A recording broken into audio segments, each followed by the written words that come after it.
Вот как нужно раздавать рекламу. Смотрите. Вот, заходишь в подъезд и по почтам. Вот. И по почтам.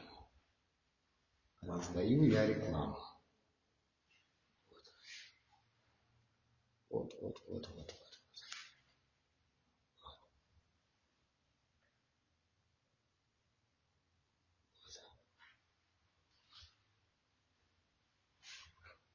Вот так нужно раздавать рекламу. Это самый правильный вариант. Запомните все.